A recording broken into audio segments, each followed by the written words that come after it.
And we welcome you aboard to the hangar. Right there you can see Ayersville High School Gymnasium. Etiquette says ladies first, so they have for the past week and a half. But now the boys take center stage as the first round, opening round of the 2024 high school boys basketball playoffs underway. And tonight, Ayersville and Holgate meeting two previous times this season, back on December 30th, right here at the hangar, as the Pilots won 43-37. Then, a couple weeks later, 50-32, the final score. But now it's a one-game season. Winner advances, loser packs up their gear for another season.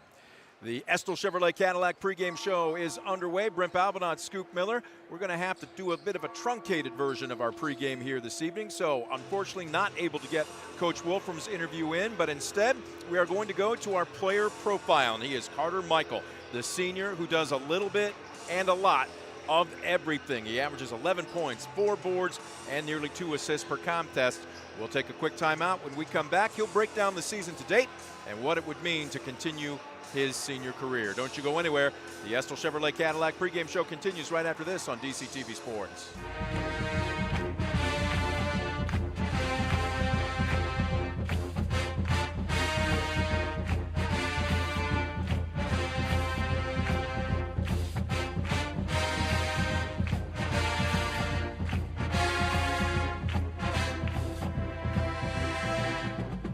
Welcome back. The Ayersville Chevrolet Cadillac pregame show continues. Welcome back to DCTV Sports. Seems like we've been at Ayersville a lot. The girls have been taking center stage, but now it's time on a Wednesday night for the boys to open up the postseason. We always hear the season broken down in coaches' cliche talk, the preseason, the conference, and then the postseason. But literally what you're playing for at this time of the year is the right to wear the jersey one more time.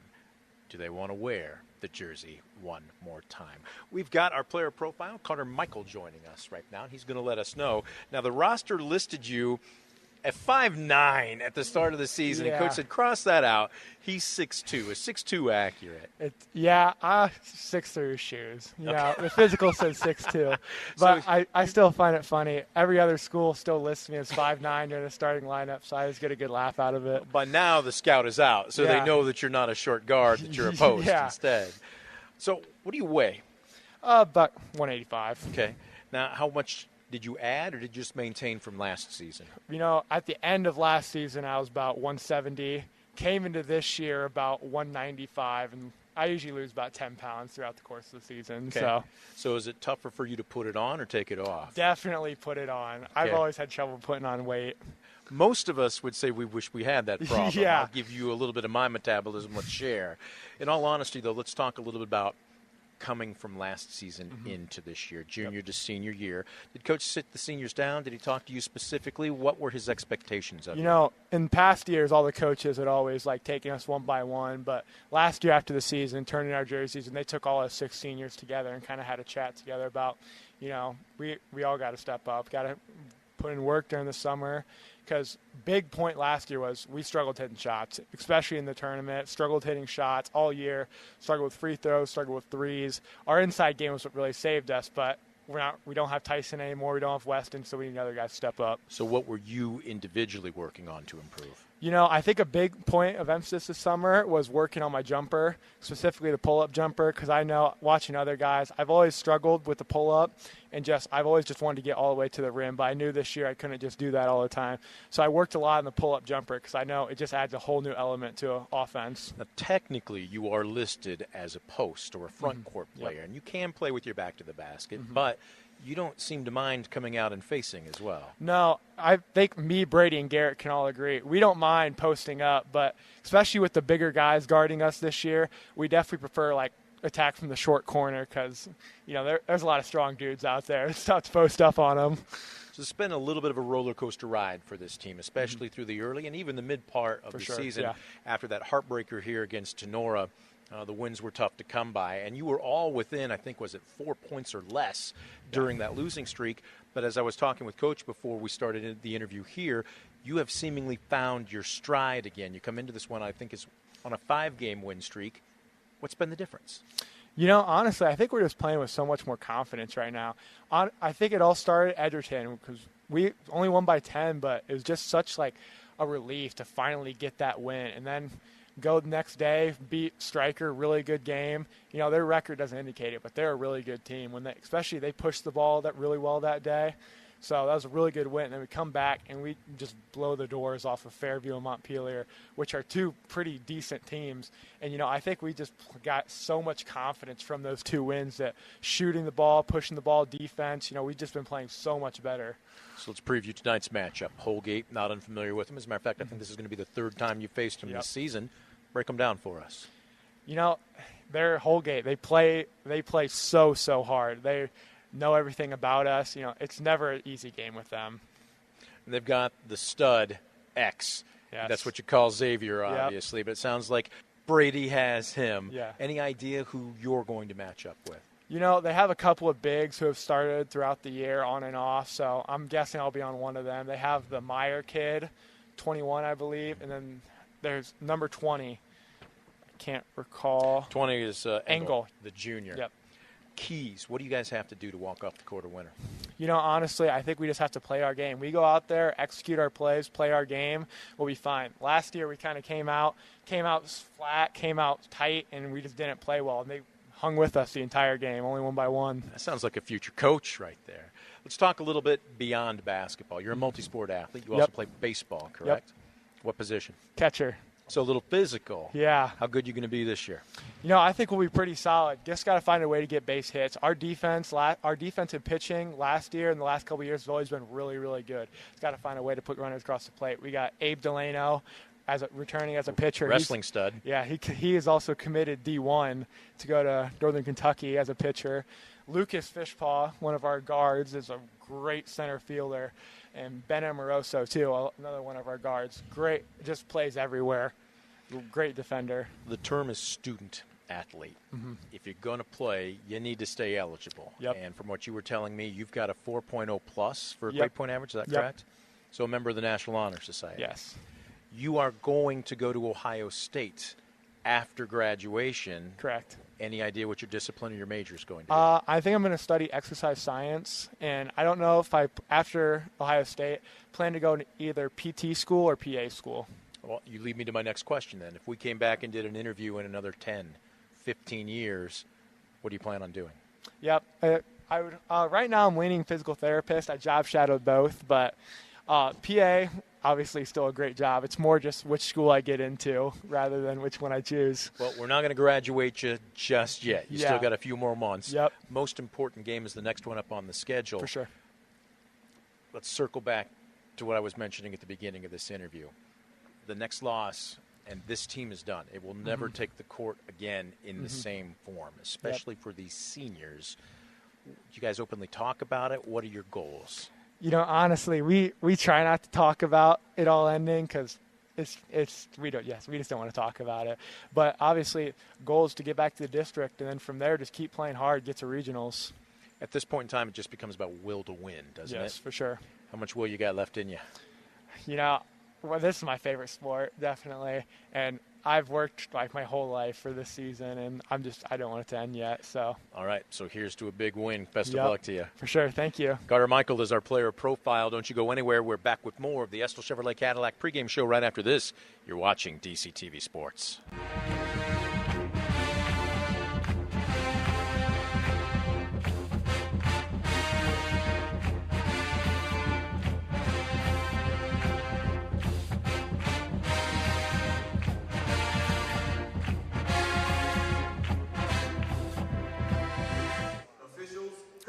Back at the hangar, Brent Balbinot alongside Scoop Miller. The national anthem is in the books. The Estill Chevrolet Cadillac pregame show coming to a wrap. Let's go ahead and give you the Baker Schindler Company starting lineups. First, for the host Pilots of Ayersville, an even 500 record all the way across the board. 11-11 overall, 4-4 in the GMC this season.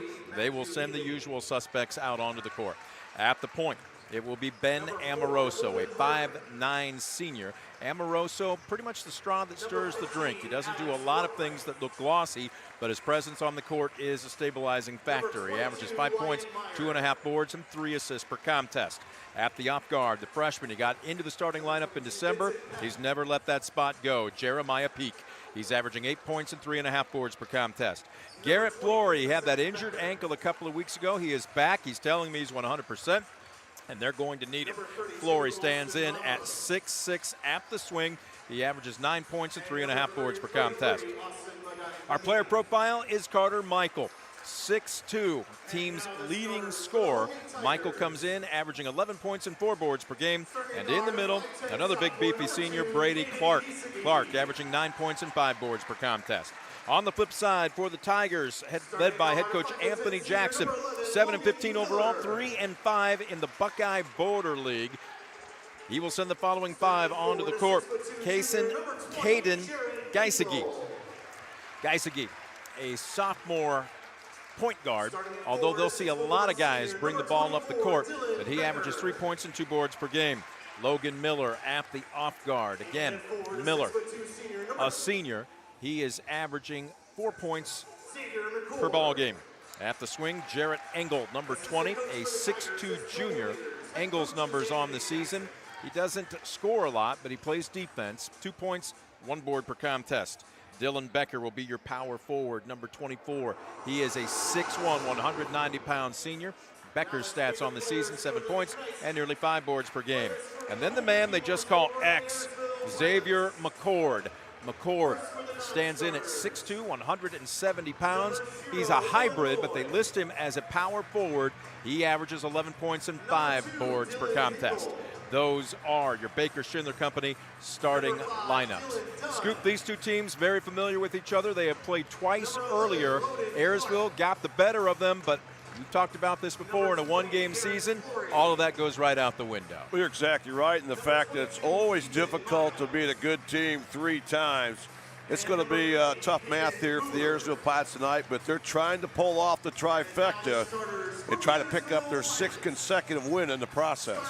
Tigers enter this one on a 2-game win streak going back to February 17th at Continental, a 47-45 victory, and then on the 20th versus Maumee, 46-40. For Ayersville, a 5-game win streak dating back to February 9th versus Edgerton, a 54-44 victory. They were on the road at Stryker by 4, at Fairview in a blowout 53-29, versus Montpelier 56-34, and then at Kalida to wrap up the regular season 47-34. When you talk about what they've done, they went on a 4-game losing streak. I know you weren't here that night, Scoop, when they lost to Tenora on a last-second shot. Each one of those games was by 2 baskets or less. Now they're winning. I know, the mind of 17 and 18-year-olds, right? But right now they're feeling good, and that seems to be what matters. Well, they're playing their best basketball at the right time. You mentioned it, that 5-game winning streak, but that came on the heels of a 5-game losing streak where the total differential in those 5 games was just 20 points. Yep. So they really have been playing some solid basketball the last 10 outings. Time for the F&M Bank opening tip-off. It will be Michael in the center circle for the Pilots. It will be Becker for the Tigers. Your officiating crew tonight, Bo Schimmel. He's about to put the ball in the air. He's also being joined by Craig Dravis and Les Hockenberry. Michael wins the tip. Ayersville in those home whites with the baby blues, and I'm looking down here and I already see a change in the starting lineup. I see Lucas Fishpaw on the floor instead. So we'll keep an eye on it here as Peak on the drive.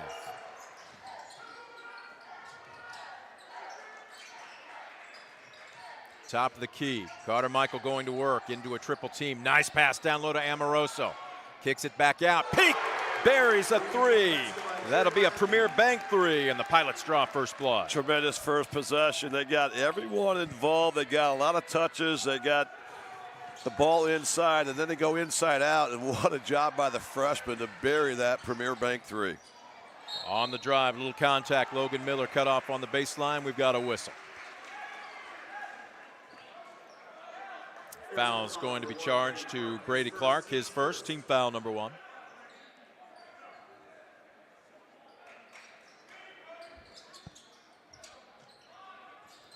Trying to inbound, flirting with 5. They get it into Becker.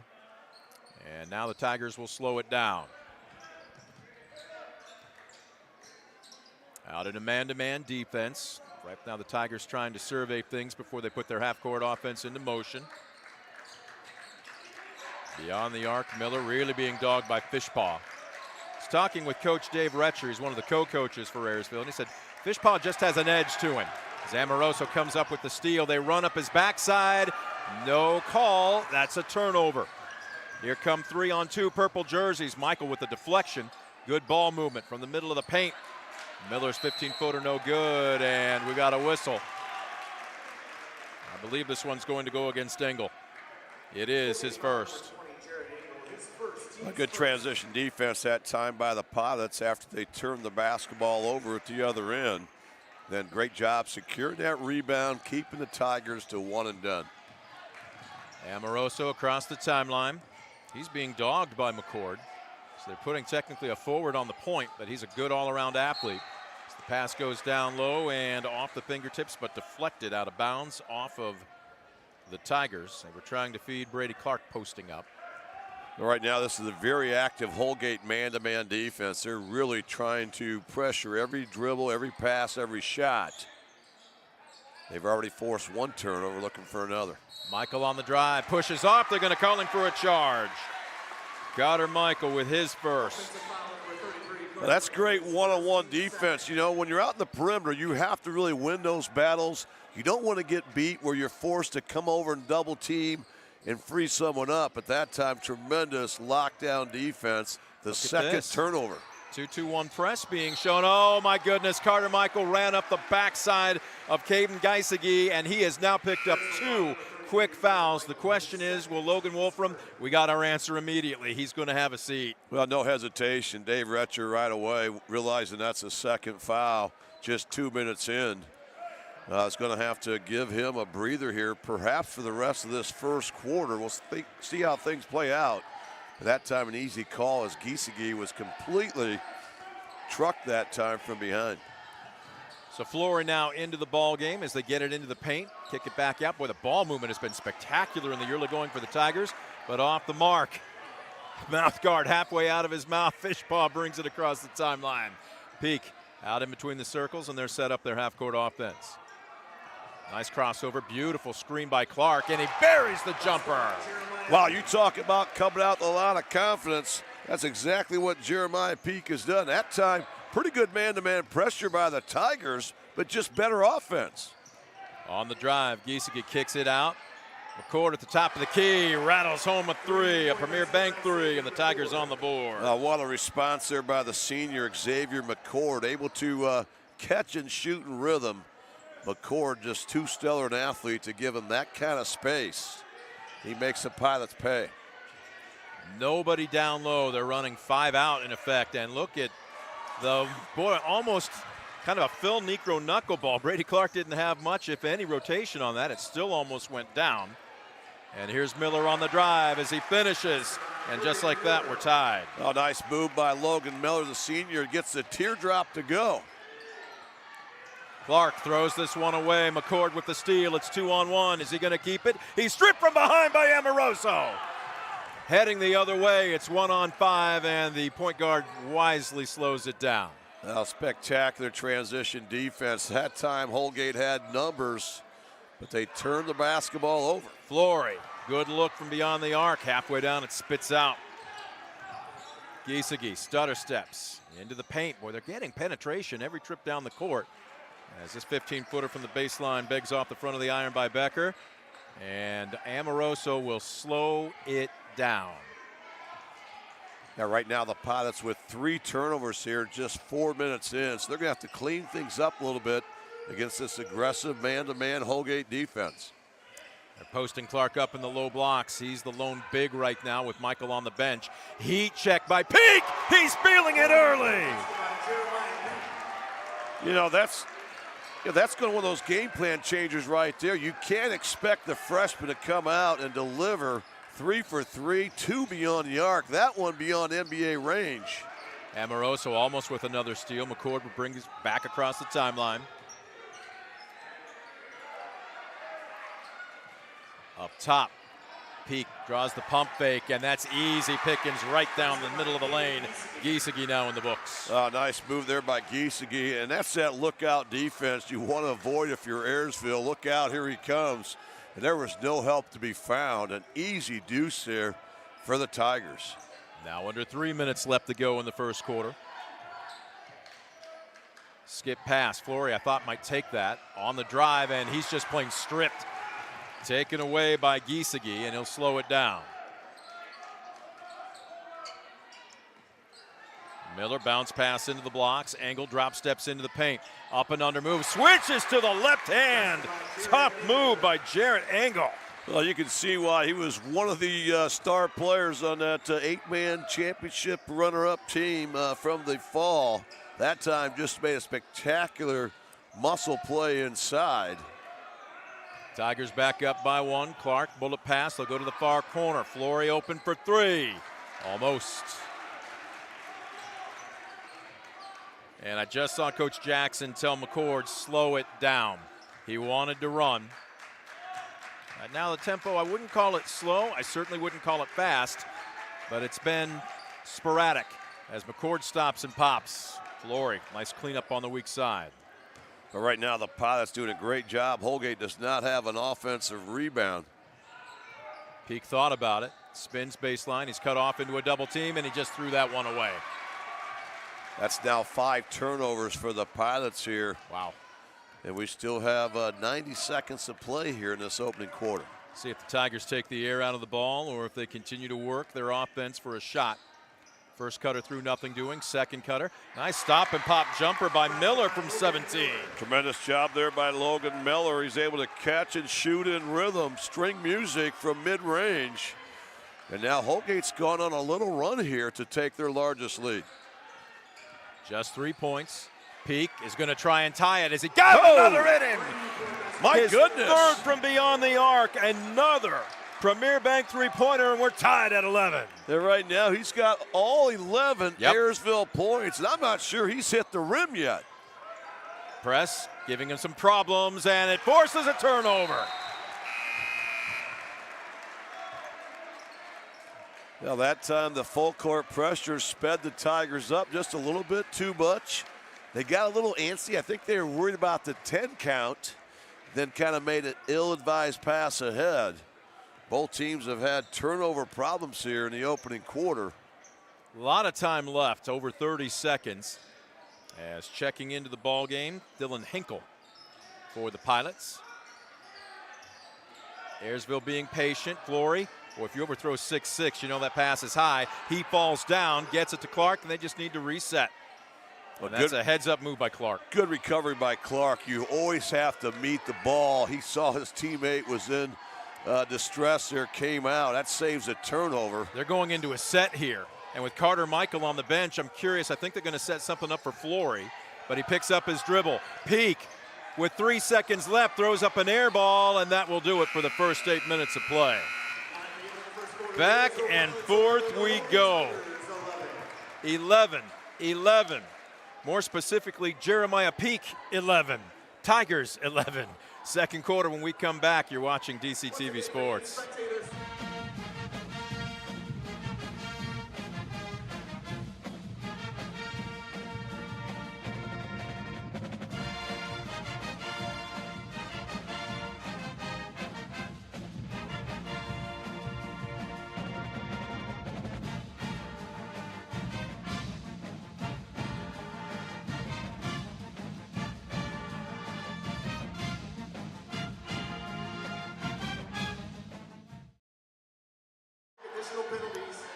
There you get a good look at the Ayersville huddle as we welcome you back to the hangar. Brent Balbinot alongside Scoop Miller. Boys, Northwest 1 sectional playoff opener sees Ayersville hosting Holgate. Pilots 11-11 on the season. Tigers coming in sub 500 at 7-15. Let's get you a quick look at your Mark Moats Ford stat summary. Well, it's really easy for Ayersville. Justin Peak, 11 points. He's accounted for every single piece of offense for the Pilots so far, including 3 3-pointers. On the flip side for the Tigers, 4 out of 5 starters in the scoring column. Logan Miller with 4. Caden Giesecke with 2. Jared Engel with 2. And Xavier McCord draining a 3. What do you have for turnovers, Scoop? Well, for Ayersville in that opening quarter, they turned it over 5 times. It led to 4 points, and there's a great dribble drive. That's Hayden Hartman. By Hartman there, the sophomore, to get deep to the rack. Then on the other side, Holgate turned it over 3 times, led to 2 points for the Pilots. Both teams would like to maybe shrink that number down here as this game wears on. Peak on the drive was cut off by Giesecke. Clark comes out to set a screen, but he doesn't want to attack off of it. Fishpaw skip pass near corner. Amoroso for 3. Halfway down, it's out. Look at Hinkle on the weak side. Couldn't get the roll.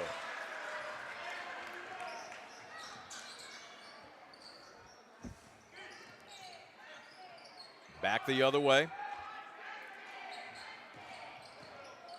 And I believe that this is Wyatt Meyer. We had 2 22s. I did not get a chance to look at the book before we tipped. As one and done, Clark with the rebound.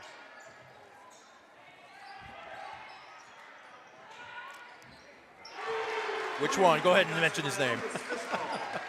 All right there, Fishpaw buries a Premier Bank 3-pointer to give the Pilots the lead back. So we've already had a couple ties, a couple lead changes here.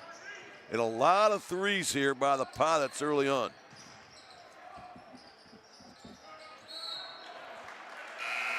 This ball is going to be called a travel. So another turnover as we've got a sub out. Zach Becker will take a seat on the bench. He's got a nice pull-up jumper. Again, Carter Michael for the Pilots sitting on the bench.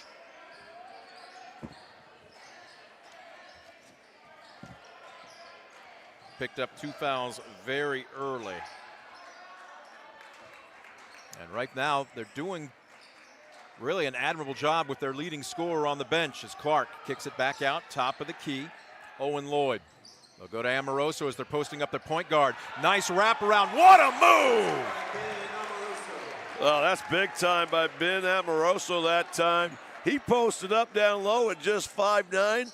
Nobody came down to double. He makes a sweet move and finish. 16-13. Rebound underneath by Lloyd. Fishpaw with a one-handed pass up the court to Clark.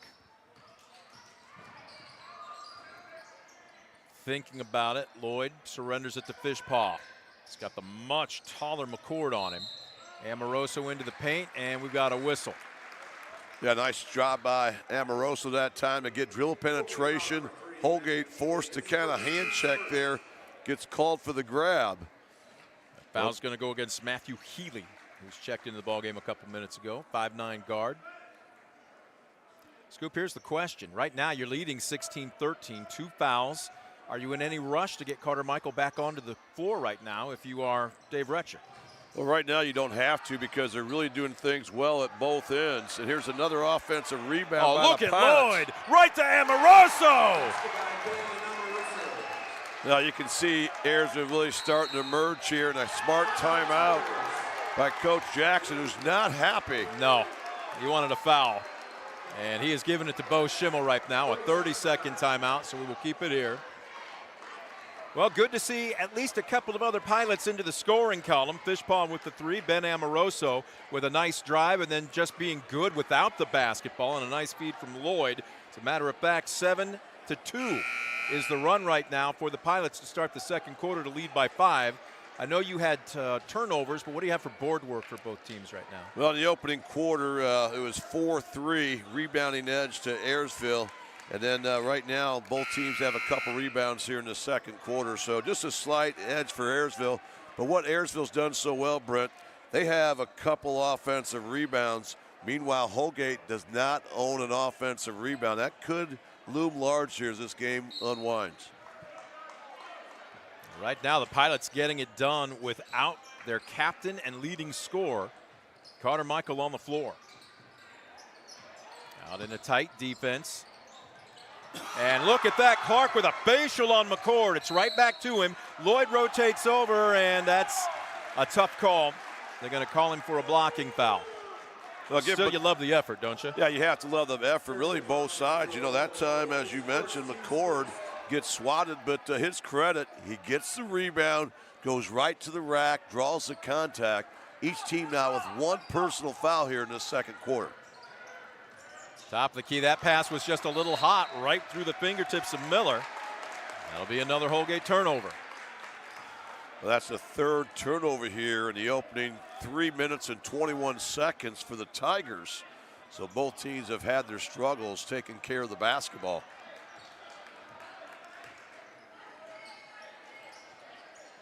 Clark pops out. They're going to give him some room. Fishpaw releases it to Amoroso. Peak is posting up, but he's been pushed off the blocks. Clark with a rare three. That was a low line drive, and it's one and done. Trying to double team the ball, McCord. McCord working against Peak. Well, this is a senior versus a freshman. That's a beautiful pass. And I'm not sure if that was stripped or that was just too unselfish by Healy. Trying the extra pass. Either way, it's a turnover. Yeah, I think the sophomore Healy that time probably would have been advised to take that up. Instead, he made that extra pass, and the Pilots snatch it once again. So the turnovers continue to mount here for Holgate in quarter two. Clark being fronted right now by Meyer. They can't find him in the blocks. Amoroso out near half court.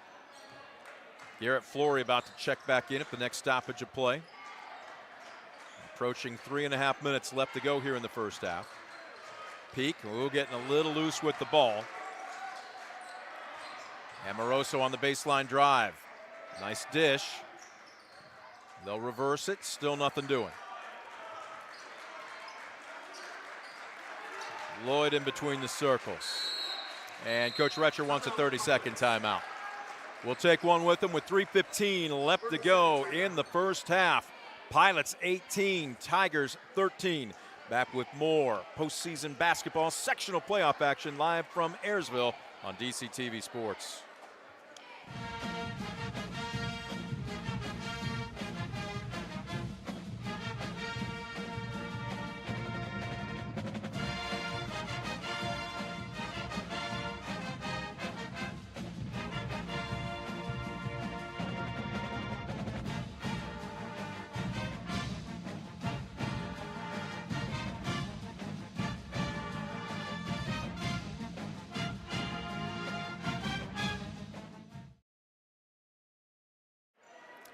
.315 left to go first half. Host Pilots 18, visiting Tigers 13. Brent Balbinot, Scoop Miller saying thanks for joining us. Playoff sectional opener tonight here in Division 4. Sees the host Pilots coming out of that timeout. Garrett Flory, all 6'6" of them checked in. Nice pass. Clark. Flory crashes, goes up strong. Contact. We got a late whistle.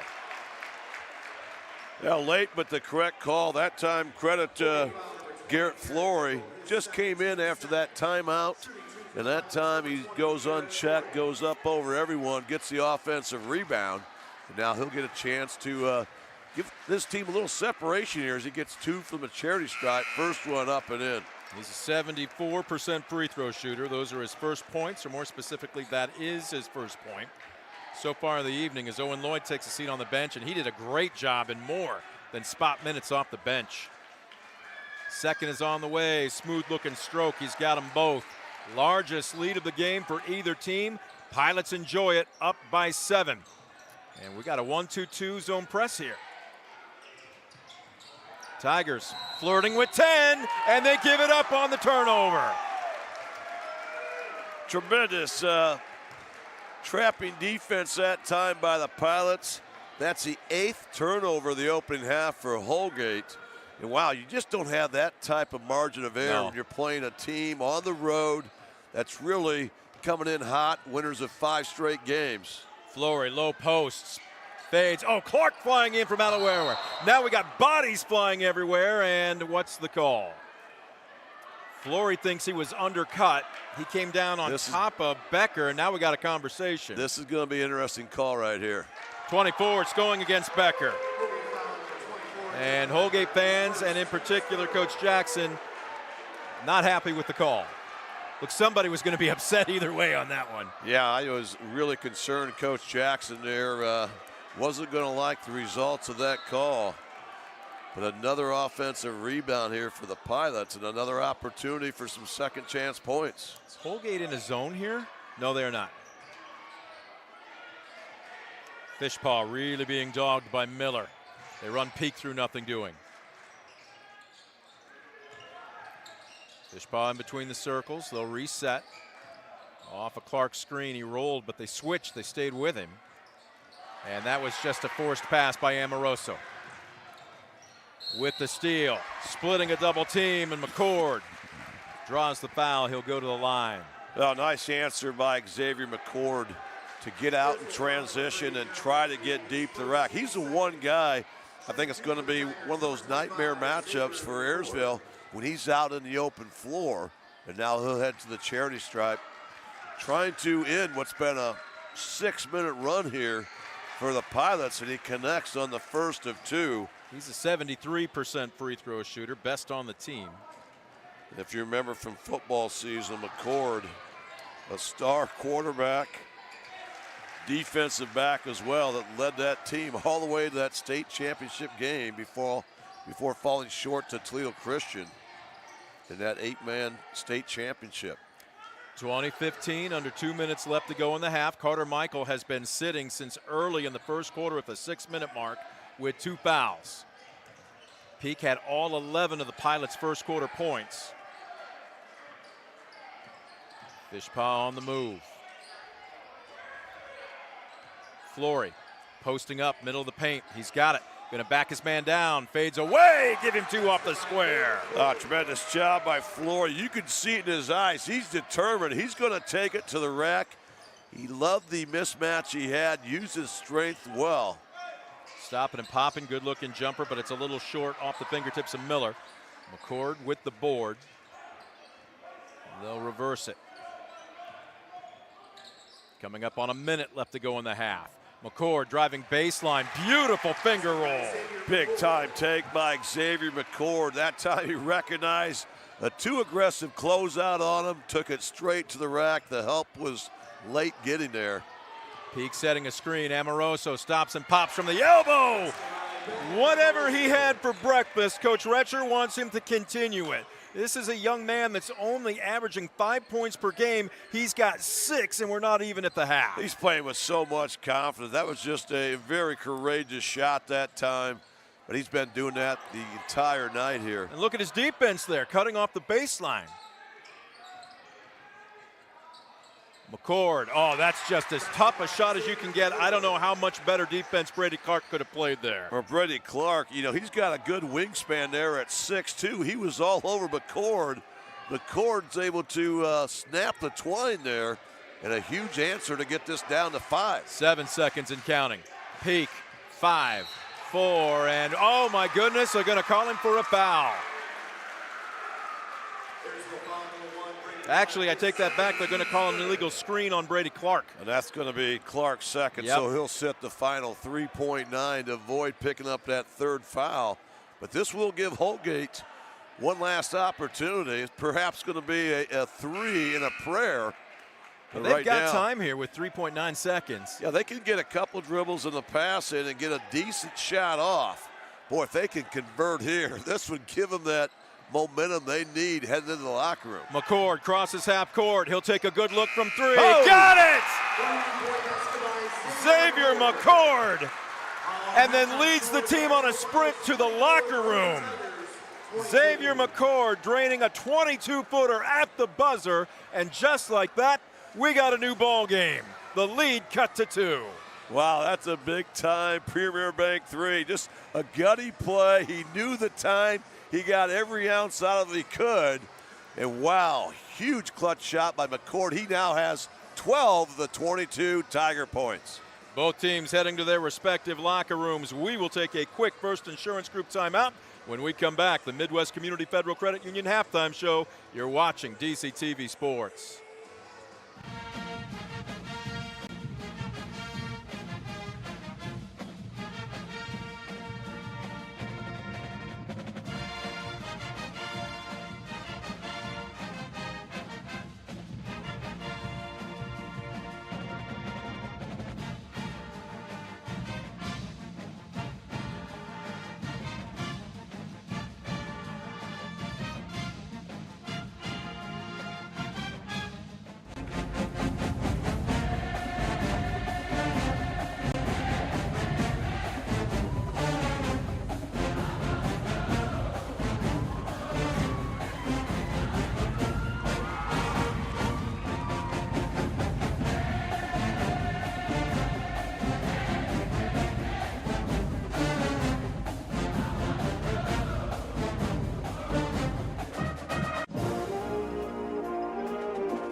Back at the hangar, Ayersville High School Gymnasium. Brent Balbinot alongside Scoop Miller. We have reached the intermission. Time now for your Midwest Community Federal Credit Union halftime show. And Xavier McCord, they call him X. And we see why, draining a huge three-pointer from about 22 feet out, right at the buzzer to cut the deficit to 24-22. Let's give you a quick look at your Mark Moatsford stat summary. Leading all scorers with that three, Xavier McCord with 12. Nobody else even close for Holgate. Logan Miller with a couple of baskets in the first quarter. Everybody else in the scoring columns for the Tigers have a pair. Caden Geisige, Jarrett Engel, and Holden Hartman.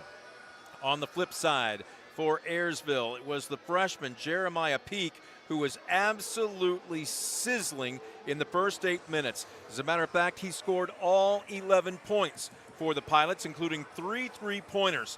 More balance in the second 8 minutes, including point guard and senior Ben Amoroso with 6. 4 points for Garrett Flory off the bench, and Lucas Fishpaw with a 3. But the story, Scoop, is this.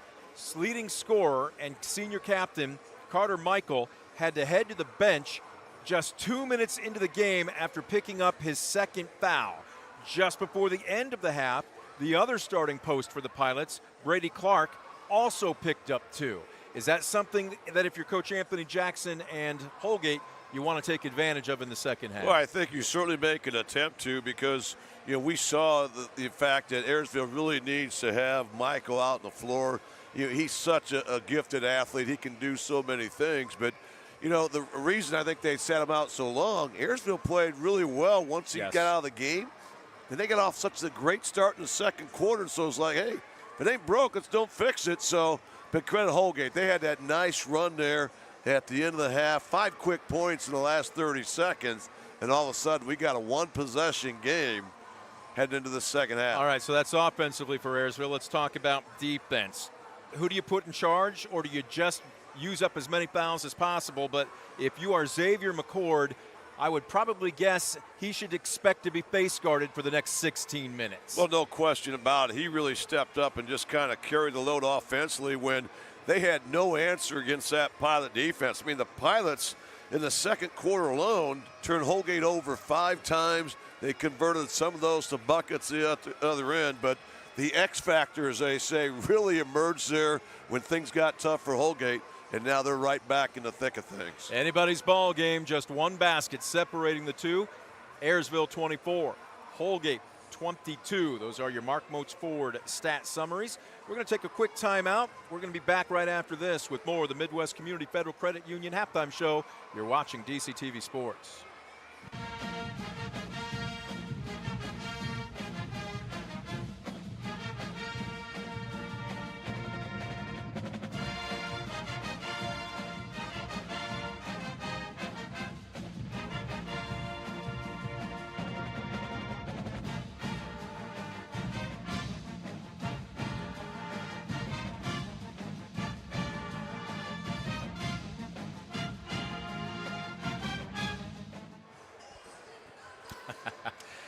Dr. Seuss, what do we have, a cat in the hat, or is there a mouse in the house? I'm not sure which one. Either way, Holgate fans showing a little bit of school spirit as we welcome you back to the hangar. Brent Balbinot alongside Scoop Miller. Ayersville 24, Holgate 22. This is the opening round of the Division IV playoffs in Northwest Section 1. The winner tonight will face Antwerp at Antwerp Friday night. So a very quick turnaround, and right now this game is anything but decided. These two teams met twice earlier this season. They always say it's tough to beat a team 3 times. Right now Ayersville's trying to do it. Ayersville won at home 43-37 in a low-scoring contest, and then on the road 50-32. We talked about it during the pregame. The Tigers enter tonight's contest on a 2-game win streak.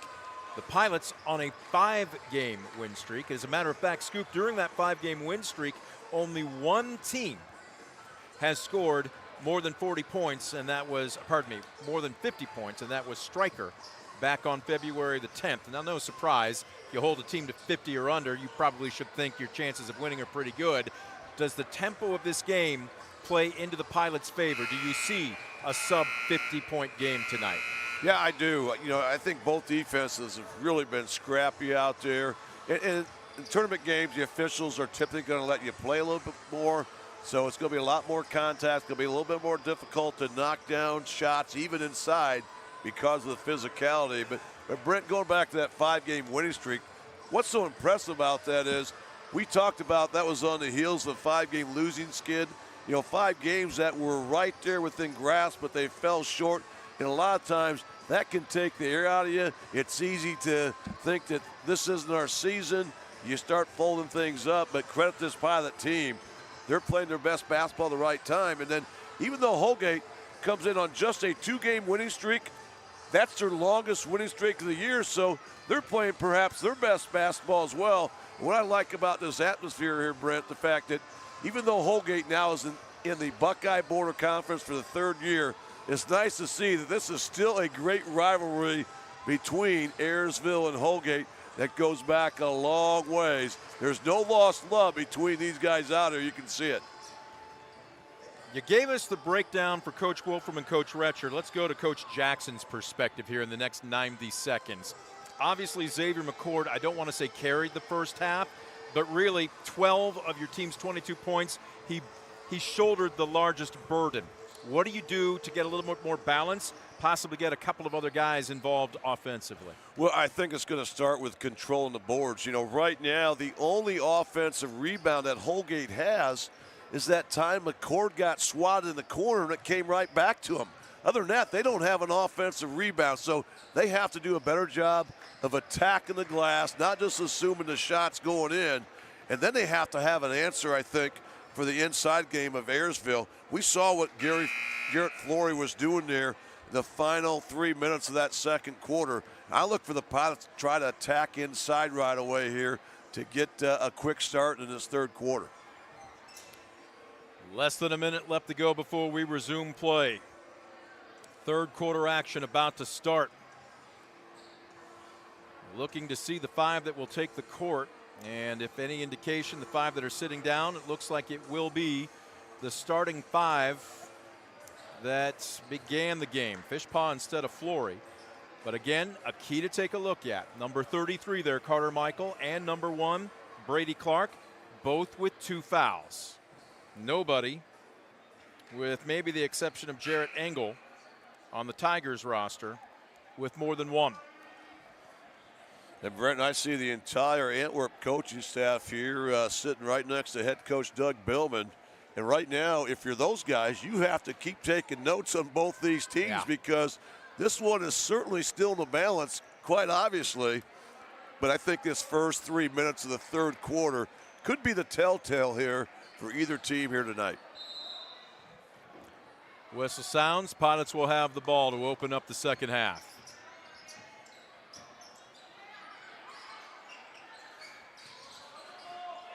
Skip pass. Oh, Amorosa with a great one-handed save.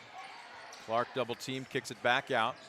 Peak, we'll see if he can pick up where he left off. It's just a bit short. Now Peak's the one that got these guys out of the gate with those 11 first quarter points. Looked like we're going to have deja vu there when that left his hands, but that one hits the iron. And Holgate, great job keeping those guys to 1 and done, something they struggled with in that second quarter.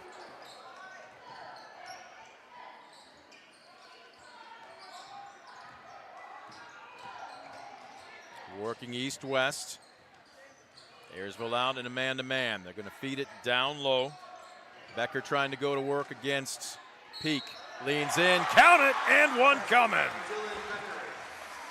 His first points of the evening come to open up the 3rd quarter. He's tied the game, and he can give the Tigers the lead if he can complete the 3-point play. Well, there's one way to get a little bounce right there. That time they isolated Dylan Becker, the senior, down there in the low block. He did a great job of kind of backing his guy in. Then he made that nice quick spin move. He had the strength to get it off the window. Cannot connect on the end one as Brady Clark pulls down the defensive rebound for the Pilots. Knotted up at 24 all. Michael only playing 2 minutes of this game so far, picking up 2 very early fouls. Clark driving baseline, reverse layup is up and in. Great job that time using the window on the reverse, but give a lot of Clark out there. A lot of credit to Michael out there. You know, sometimes when you sit that long, you try to do too much. You try to make it all come back in a minute. He was patient. Oh, wow, what a drive and hanging in midair. Giesecke challenged this man one-on-one, and that little extra hang time, he made that look a lot easier than it was. Peak on the drive into a triple team. Michael stops and pops from the elbow. That goes begging off the right side. Now, that's the thing I worry about when you sit 14 minutes. You try to maybe do a little bit too much too soon. And Holgate, once again, controls the defensive rebound.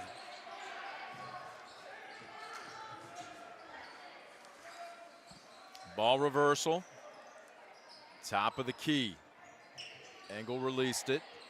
Now he's coming to set a screen. That was a nasty one. He rolled, but the ball is deflected, and Clark comes away with the loose piece. Oh, that's too bad because Engel did a great job of clearing his man out, giving him some space. Clark on the drive, goes up strong with the left hand, and he's fouled. Now, right now, Clark's that presence inside that's attacking the glass, something we thought that Coach Retcher, Coach Wolfram would try to do here early in this third quarter, and it pays off as Clark will head to the stripe, trying to give his team the lead back. Brady Clark, just a 46% free throw shooter, and his first one rattles in and out. That last foul went against Giesecke, his first. Engel will take a seat on the bench as Meyer will check in. Second is on the way, front of the iron, backboard, back of the iron, and it falls. Used every bit of it. Pilots back on top by a point. And McCord in a world of hurt as he's double teamed. They've got to hustle. Boy, they were flirting with 10 there. Fishpaw, nice job to jump in front of the passing and knocks it out of bounds. Yeah, great read by the senior Lucas Fishpaw. You know, they did exactly what that trap's designed to do. They forced it to the sideline, across the timeline. They double teamed. They anticipated that reverse pass. Unfortunately, it just bounces off the hands of Fishpaw. Holgate will reset. McCord on the drive. They get it right back to him. Clark, the big out on him. Low post Meyer. Trying to back Michael down. Goes up strong. It's off the mark. Gets his own board. McCord, far corner three. In and out. Peak. Taps it to himself.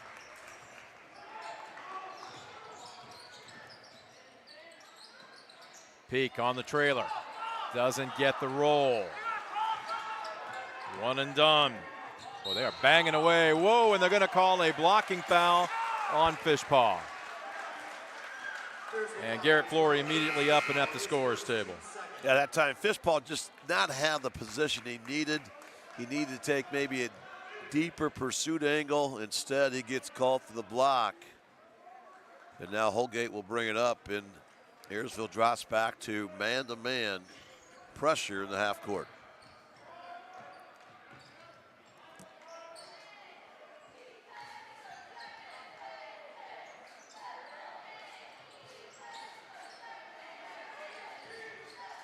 Far corner, McCord open for three. Oh, and they're going to call a late whistle on Clark. That's going to be three coming, and that is also the third foul for Brady Clark. Again, I think that time just trying to do a little bit too much. That time, Holgate ran a nice set. They got Xavier freed up there in the corner, but then the Cardinals send by that pilot defense. You never foul a jump shooter, and now three coming up. But wow. The first one off the back of the iron. And right now, McCord, if he can connect on the next two, can give the Tigers a lead and will produce another lead change. Boy, he's long on this one, too. This guy is a 73% free throw shooter, and he's been long on his first two. Amoroso in, Peak out for the Pilots, or is he? Is he just coming over to have a chat? It looks like that's it with Coach Wolfram. So trying to make one of three. McCord releases, and he does. He salvages the last one to tie things up at 27. Well, that's the third tie in the third quarter alone. So back and forth we go. Ayersville trying to retake the lead. Skip pass, running baseline. Flory in midair. The assist to Peak. Great set play. They executed perfectly. They got the nice reversal. They got the nice back screen. Well executed lob pass. Falling down and traveling going to be the call on Giesecke. Yeah, that's an he's hurt. Excellent call right there. As that time Giesecke just kind of dribbled into trouble. Was hoping he might get bailed out. But a solid call there by the officials. And the second turnover this third quarter for the Tigers. Little past the halfway point here in quarter number 3. Amoroso. Clark on the drive. And he's fouled on the way up. I believe this one's going to be Meyer. There were 3 purple jerseys that rotated over. And indeed, it's going to be Wyatt Myers first. Well, I love how they're going to Brady Clark inside. You know, he is so strong inside. He's also a guy that can, put points on the board. He's their top rebounder, their top offensive rebounder. And there he connects on the first of 2. So a nice 3-0 run here by the Pilots. Clark now 2 for 3 tonight. As we mentioned, sub 50% on the season at just 46. He's 100% here. And he is quietly having himself a good second half. That's his 5th point. It's a 4-point Pilot lead. They go over the top of the press. Amoroso, nice job to get back in transition. McCord taking it right at Clark with those 3 fouls. That's a beautiful move, and it spits out on him. That was a great move. It did everything but go in, but a nice rebound there by Clark. 31-27.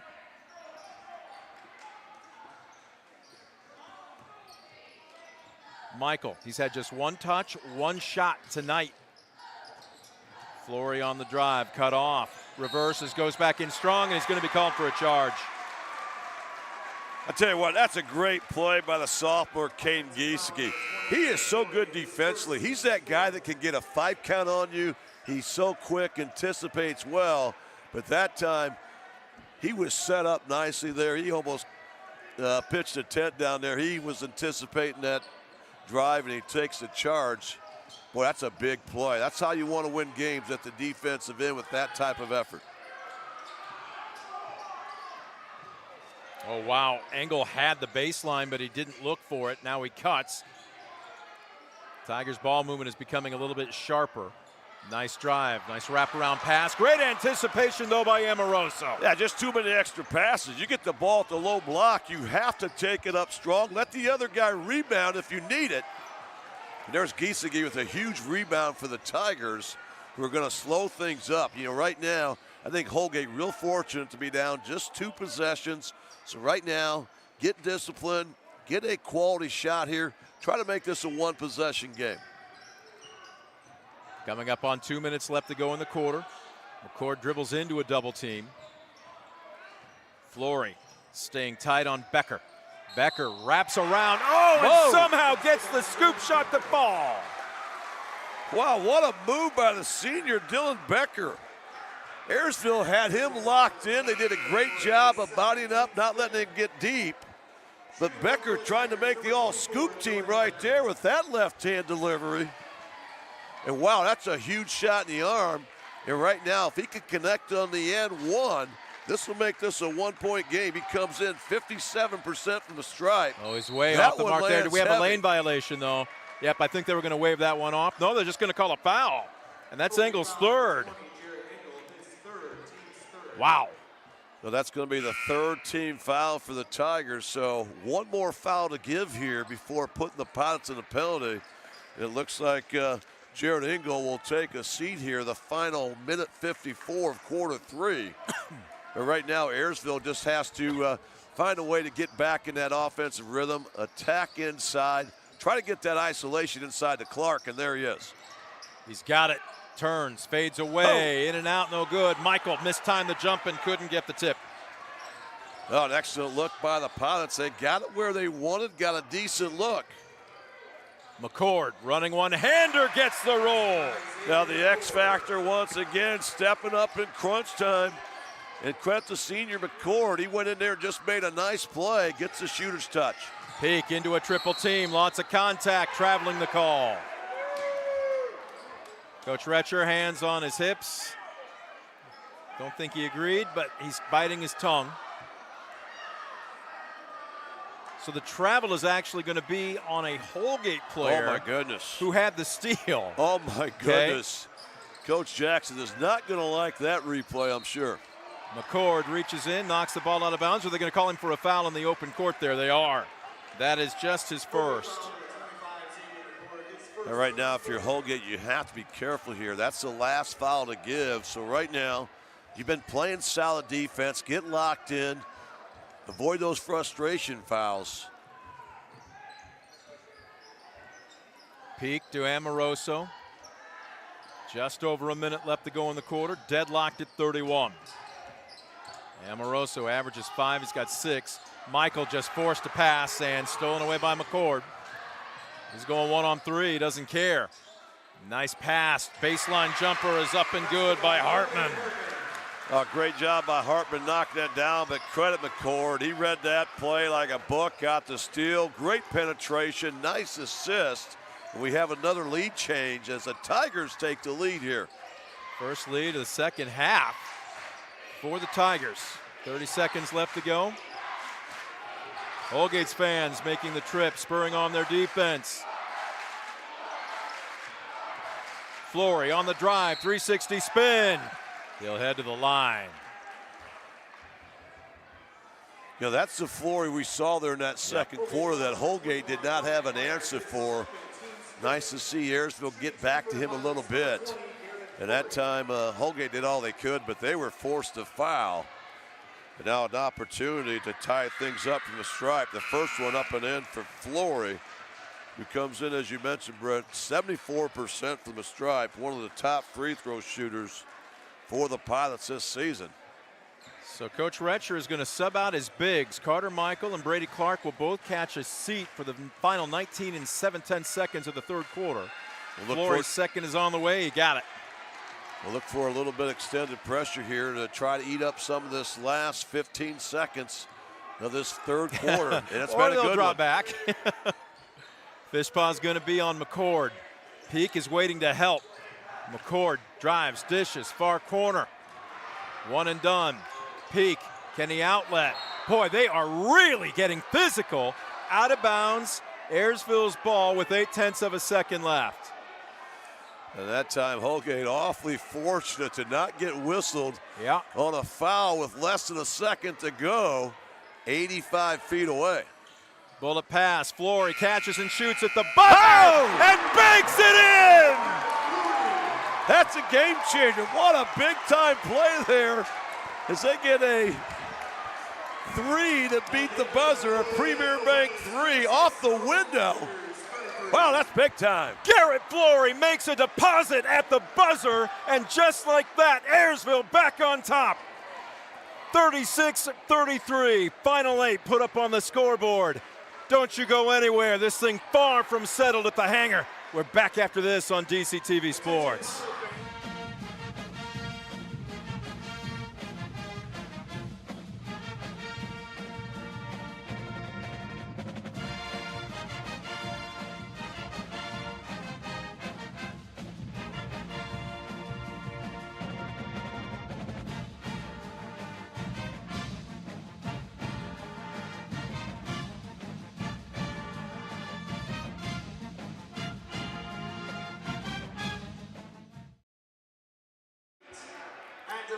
Well, there you take a look at a jubilant Ayersville huddle.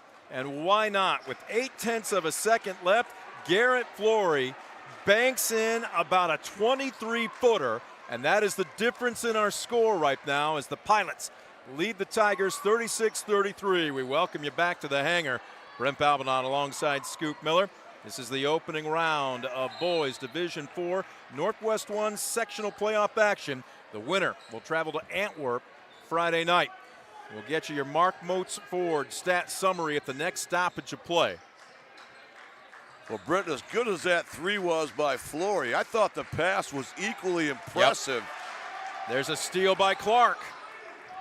So Ayersville ends the third quarter with a little bit of wind in their sails, and they open up the fourth with a nifty play as McCord knocks this one out of bounds off of Peak. Let's take a peek at your Mark Moats Ford stat summary. Points-wise, Ben Amoroso, the point guard for the Pilots, with 6.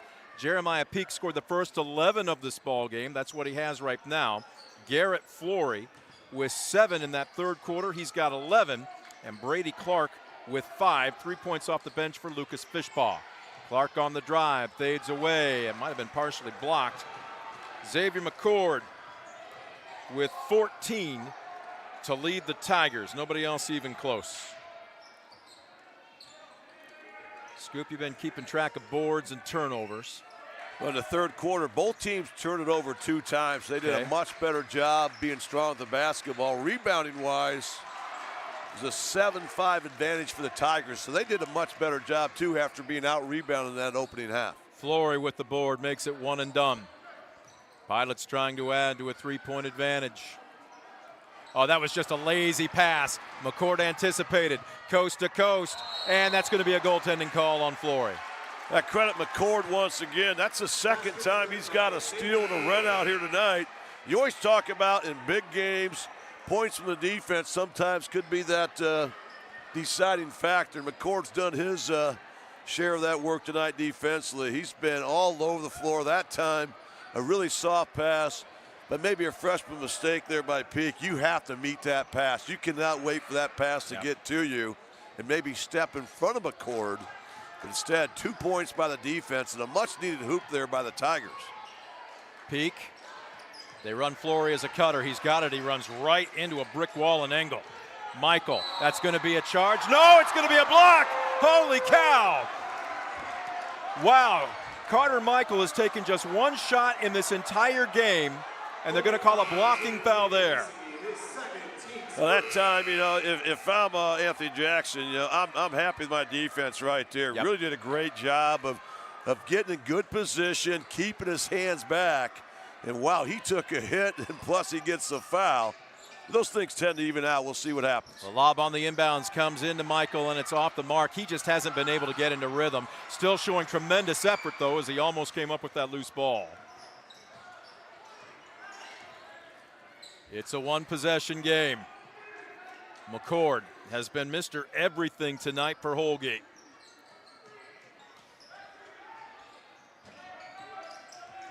Off the screen.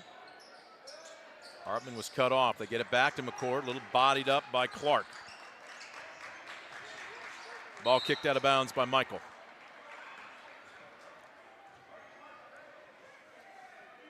As we mentioned, McCord now with 17 points. Nobody else even close. The next closest scorer, Miller with 4. Right now the Pilots have their big lineup out there on the floor, so they're going to try to stay in front, force Holgate to shoot over the top. McCord stops and pops from the elbow. It's halfway down and spits out. Peak cleans up underneath. Big rebound by Peak, keeping the Tigers one and done. Flory slows it down, 1-on-5. Peak into the corner. That's a mistake to turn his back. He's falling out of bounds. Did they call timeout? Yes, they did. Coach Retcher got it in time. A freshman upset with himself, but fortunately for Ayersville, they saved that from being a turnover. We've got a timeout on the floor. We'll take one as well. 5:20 left to go in the game. Pilots up by 1 at the hangar. We're back after this on DCTV Sports.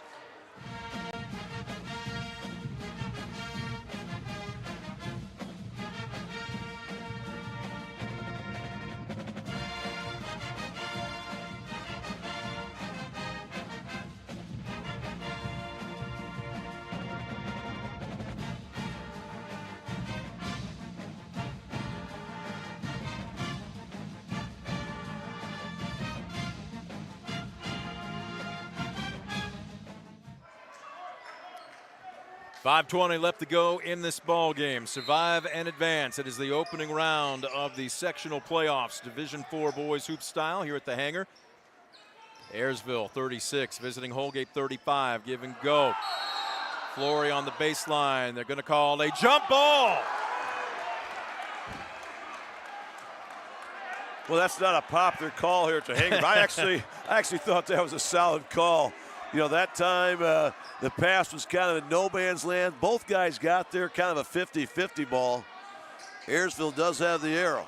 Carter Michael, one dribble, stops and pops from the free throw line. Still can't find the range. Clark, though, cleans the glass. Peak on the drive baseline. He's stripped. Michael's there, and we've got a foul on Holgate.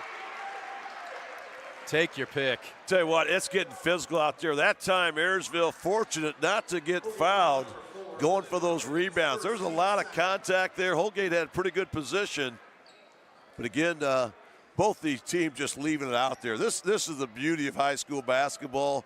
No one wants to end their season when they keep things going. And right now, it's hard to believe we've gone 3 minutes into this fourth quarter, and Ayersville is yet to score a point. Score remains 36-35. Amoroso to Floyd. This is a heat check, left wing.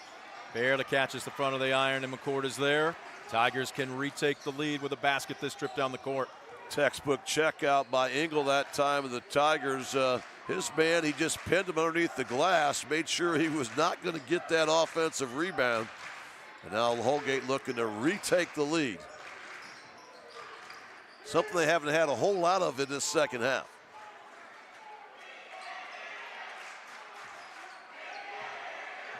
McCord picked up by Clark. He's had him most of the game.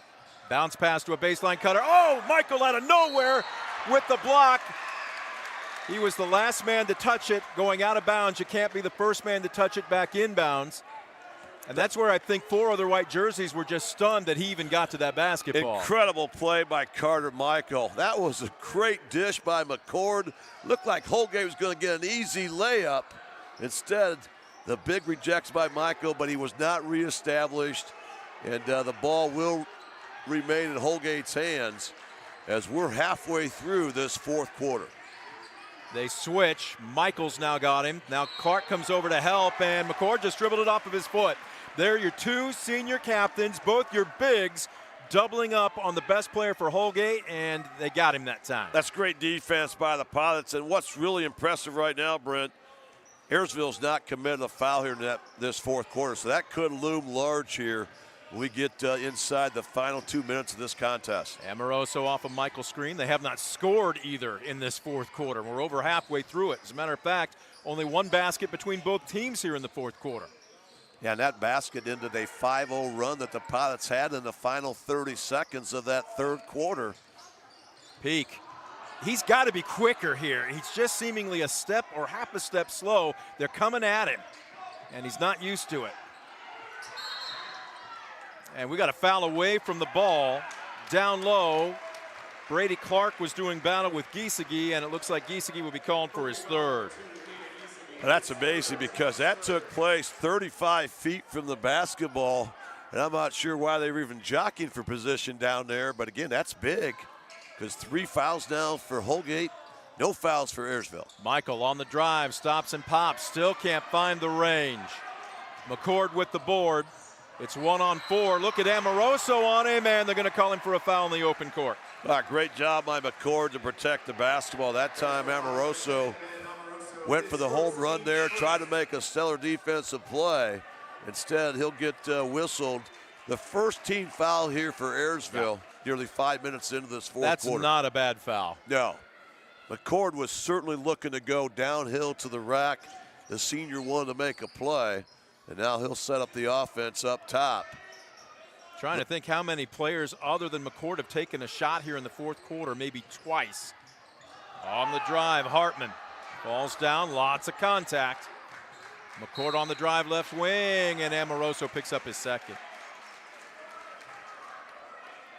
Yeah, right now, if you're Ayersville, you still want to play aggressive defense, but the last thing you want to do is put Holgate to the stripe. Holgate, as you mentioned, really has struggled getting multiple guys into the offense here, especially in this fourth quarter. Top of the key, Giesecke with 3 fouls, Amoroso on him with 2, and quick hands by Amoroso, and Giesecke has just picked up his 4th. Wow. So at the 2:44 mark left to go, Holgate's starting point guard will have to come out with his 4th foul. Yeah, he doesn't need to be out very long. I mean, you only have 2:44 to go, and I think Coach Jackson's going to burn a timeout to talk things over.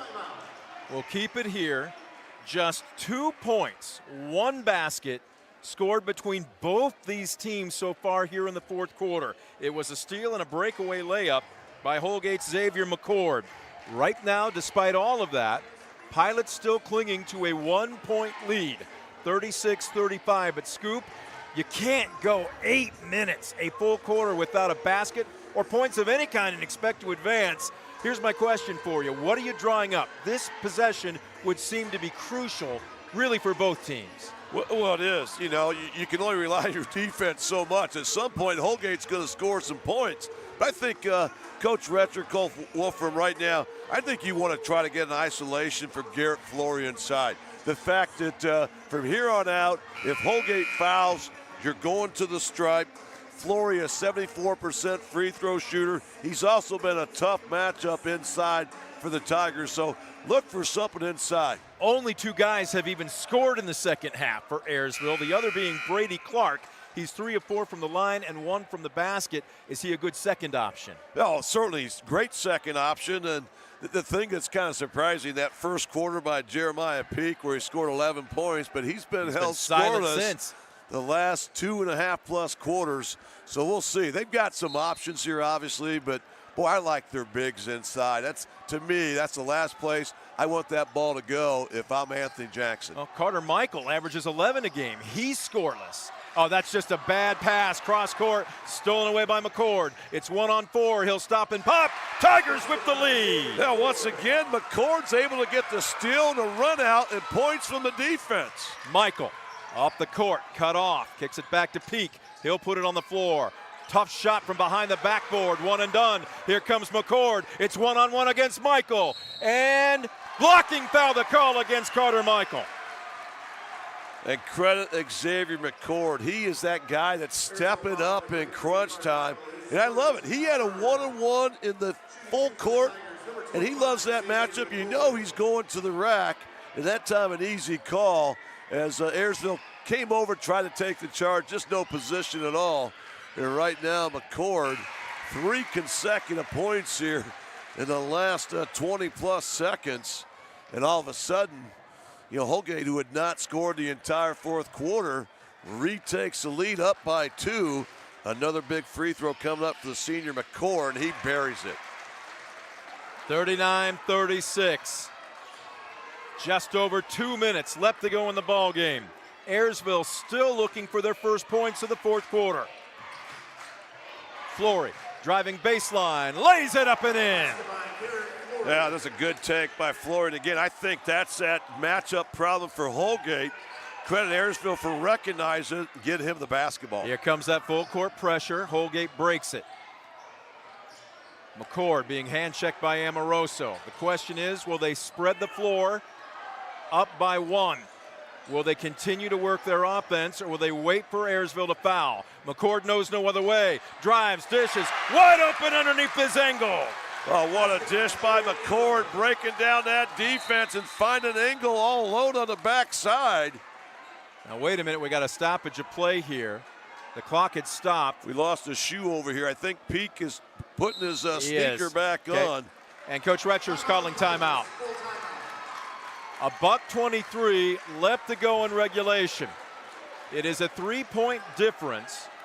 The obvious question is, what are you drawing up if you're Coach Retcher? You don't necessarily need a 3, but you do need your first best, really quick look, don't you? You do. You're not looking for a 3 right here. I mean, you'll take it, but you're going to try to attack the rim. If the inside out presents itself, you get a wide open 3, you catch and shoot in rhythm, you're going to take that. But right now, you've got a lot of time. So right now, you just want to get a good look at the basket. Try to get the ball in the hands of those playmakers that you have down low, and then allow yourself to maybe set up some full court pressure where Holgate's had some issues getting the ball off the floor here tonight. 8-2.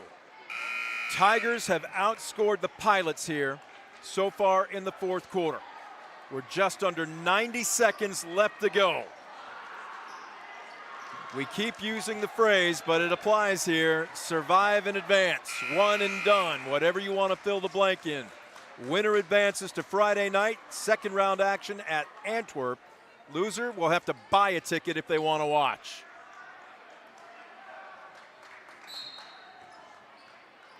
The inbounds. Well, I thought he could have led Amoroso without having him touch the ball that early. He's picked up his dribble. Peek for three. Long shot. Airmailed. Michael dives to save it. And now Ayersville's got a foul. They have one foul to give right now, so go for the steal. There's a great trap area. That's going to be the last pilot foul to give. From here on out, both teams now in the penalty.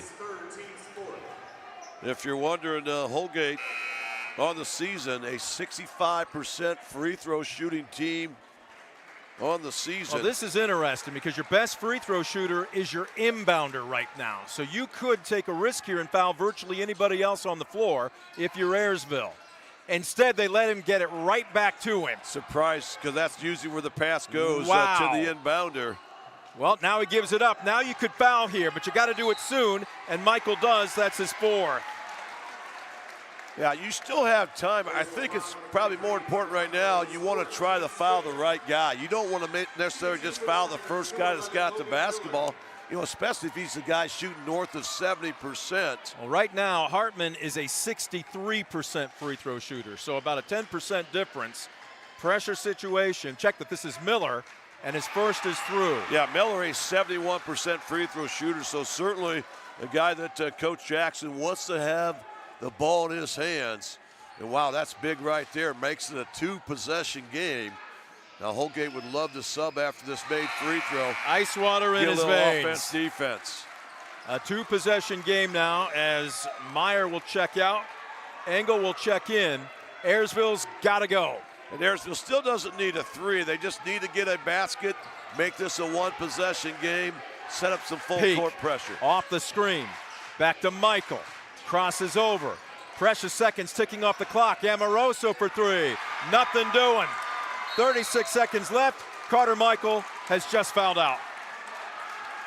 And I was really surprised that Coach Anthony Jackson did not burn a timeout when Engel got that rebound. Engel on the season just a 33% free throw shooter. But right now he'll be the recipient of the double bonus. Tough night for Carter Michael, Scoop. Before we go to the other end, the senior picking up two quick fouls just 2 minutes into the game, and you just see the emotion of number 33. That's not the way you plan on your senior night, your last game potentially going out. Yeah, right now he's just praying his guys can somehow bail things out and give him another chance. But how about Engel right there? The swingman is able to connect on the first of two. And wow, if he can make this one, it makes it a three-possession game. Just a 33% free throw shooter. He hits one of two. Ayersville's got to hustle, and they've got to get something off quick. Flory almost carried the basketball. Amoroso. Clark from distance. Way short. That will probably be the final nail in the coffin. Right now ripping through, and they finally call the foul. I believe it will be Amoroso. And how about Holgate down the stretch, really establishing the glass. They have really limited the second chance opportunities for Ayersville that they really made some hay on in that first half. And right now, a couple big free throws coming up for the defensive specialist, Caden Giesecke, the 5'10 sophomore, a 62% shooter. That one rips off. Not on this one. So right now, still a two-possession game. But now if you're Ayersville, you have to be thinking three. You need a couple three balls here. That's provided he misses here, and he doesn't. Quick up the court. Fishpaw passes up the three. Flory, open look. It's a must shot, and that'll do it. McCord with the rebound. Final 11 seconds. He'll walk to the other end of the hanger. But Holgate fans now begin the celebration in earnest. Yeah, this has got to feel awfully good for Holgate. As we mentioned, their longest winning streak of the year coming in at just 2 games. But again, it's all about playing your best basketball at the right time, trying to survive and move on. And they're just 10.5 seconds away from doing that. And McCord gives them one more thing to cheer about. What a night he had. 22. He's looking for 23 on this next shot. This is a young man that comes in averaging 11. He has more than doubled it. And there goes the Antwerp team out there. They know who their opponent's going to be on Friday. He will come out to a standing ovation from the Holgate faithful. Big hug from Coach Jackson. And he's saying no foul. Amoroso stops and pops from the top of the key, banks in a three. It will be too little too late. Down by 6 with 5 seconds left to go. Ayersville will call timeout. Now there's been a lid on the basket until now there for Ayersville. Just their second field goal of this fourth quarter. You know, who would have thunk it? You know, both these teams have been playing hard defensively, but Ayersville just so many offensive weapons. But to think that they went nearly 8 minutes with just 2 points in this fourth quarter just really speaks volumes of what Holgate's been able to do tonight on the defensive side of things. Well, as we mentioned in the pregame, this is the third meeting of the season between these two teams. Ayersville got the better in both those contests. One was an 18-point blowout, the other a 6-point win. But Holgate, in the postseason, when it becomes must win or pack up your gear for a season, have brought their best tonight. Yeah, last year Holgate lost a tough one to Ayersville in the sectional semifinals by a 42-41 count. But boy, this one's going to feel good for the Tigers, who really had to earn it coming into the hangar and playing comfort behind basketball most of the second half. Full court pressure. The inbounds, all you got to do is keep strong control of the basketball. They're going to tie him up and jump ball the call. Fishpaw got in on Miller, but almost 4 full seconds ticked off the clock. Smart play. You've got the air on your side. Just hold the basketball. And now no chance for 2 possessions here in 1.7. Yeah, just throw this down the court, even with a touch. Meyer will not take the shot. Down 3 after 3, coming from behind with a tremendous fourth quarter. And Holgate stuns Ayersville on their home court, 47-41. And the Pilots can see the disappointment in the handshake line. They had it within their grasp, but Holgate just plain ripped it away. We'll take a quick timeout, a First Insurance Group timeout. We're back with your Brunswick Eye and Contact Lens Center postgame show right after this. You're watching DCTV Sports. Number 10.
Well, you see the crowd start to file out of the hangar here, Ayersville High School Gymnasium, and what a difference 8 minutes of basketball made. It was nip and tuck the entire way, tied at the end of the first quarter. A 2-point advantage, 24-22 for Ayersville at the half. A 3-point advantage, 36-33 at the end of 3. but for the better part of the final 8 minutes, over 7 specifically, the Pilots were held to just one basket. A 2-point shot inside the arc, obviously, by Garrett Flory. They didn't get another score until under 1 minute left to go when Ben Amoroso banked in a 3. On the flip side, Xavier McCord with 8 points in the fourth quarter outscored the entire Ayersville squad by himself as he finishes with 23, and it was enough to propel the Tigers in a come-from-behind win, 47-41. We welcome you back, Brent Balbinot, alongside Scoop Miller.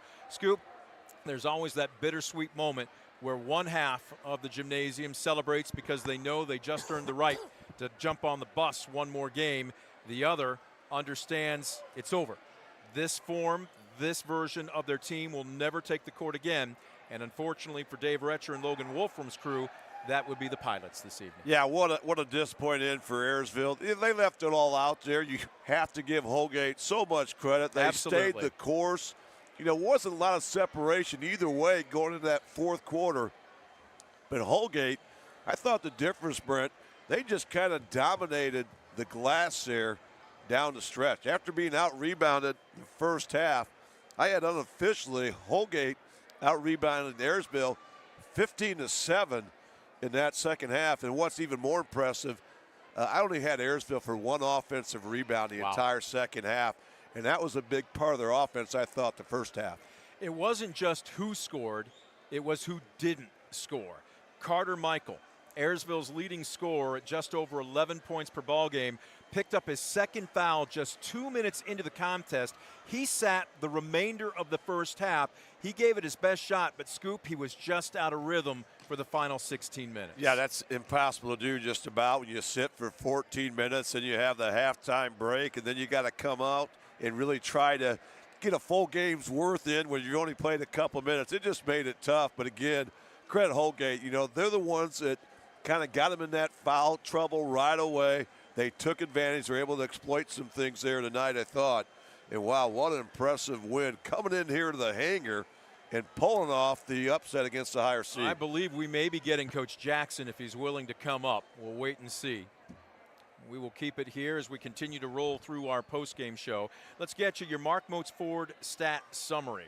Leading all players this evening, no surprise, as we mentioned it, Xavier McCord. He came into this one the leading scorer for the Tigers at just over 11 points per ball game. He more than doubles that tonight with 23. And to be honest, nobody else was even remotely close. The next highest scorer for the Tigers was Logan Miller with 6. After that, 5 points for Caden Giesecke, 4 points off the bench for Holden Hartman, likewise 4 points for Dylan Becker, and 5 points for Jarrett Engel. 5 players in scoring figures for the Pilots. Leading the charge, Garrett Flory. He had 4 at the half. He finishes with 13, and for the longest time, he had that only basket for the Pilots in the fourth quarter. Jeremiah Peak looked like he was off to the races. He scored the first 11 points of this ball game. As a matter of fact, nobody else scored for Ayersville in the first quarter. He did not score again. He finishes with 11. Ben Amoroso finishes with 9. Brady Clark was 6. Lucas Fishpaw draining a 3 off the bench in the first half. But again, it's who didn't score. Carter Michael picking up that second foul early, having to sit the remainder of the half. He did get a few looks in the second half, but Scoop, it was just one of those situations where it's awfully tough to jumpstart your offense where you sit basically half of a ball game. Yeah, he was cold, no question about it. He got some good looks, some shots he normally knocks down. But again, you know, that's one of those rare spots you're in. He hasn't sat that long in a game all season long. And then you got the biggest game of the year. And he's trying to he's kind of in that uncharted water, so to speak. But again, you know, this one's going to sting a little bit, but not to take away from what the Pilots have done down the stretch here. We mentioned how they'd won 5 consecutive games coming in. But again, it was that Holgate defense that really stemmed the tide here tonight. We're going to take a quick timeout. We believe we may get Coach Jackson. He's kind of working press row here in the top row of the bleachers. We'll also have our Steichman Automotive Group player of the game. Don't you go anywhere. We've got more of the Brunswick Eye and Contact Lens Center postgame show. We're back right after this on DCTV Sports.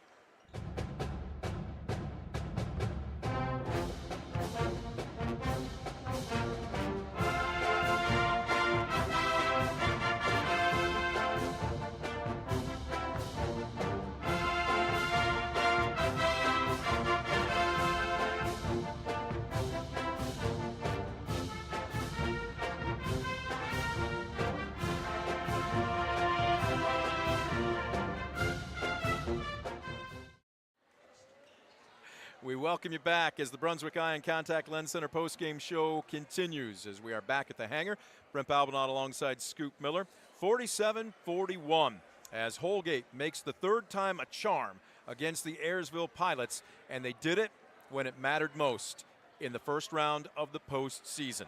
They are now 8-15 overall, and Scoop, I guarantee you, they don't care what their record is because they're 1-0 in the postseason, and Antwerp knows they're going to get themselves a fight Friday night. Oh, no question about it. The Antwerp team and coaches were here, and they know they're going to have to put their best foot forward because this is a Holgate team that's determined. As you mentioned, Brent, the only thing that matters right now is staying undefeated in that postseason, trying to play as much basketball as you can to keep things rolling.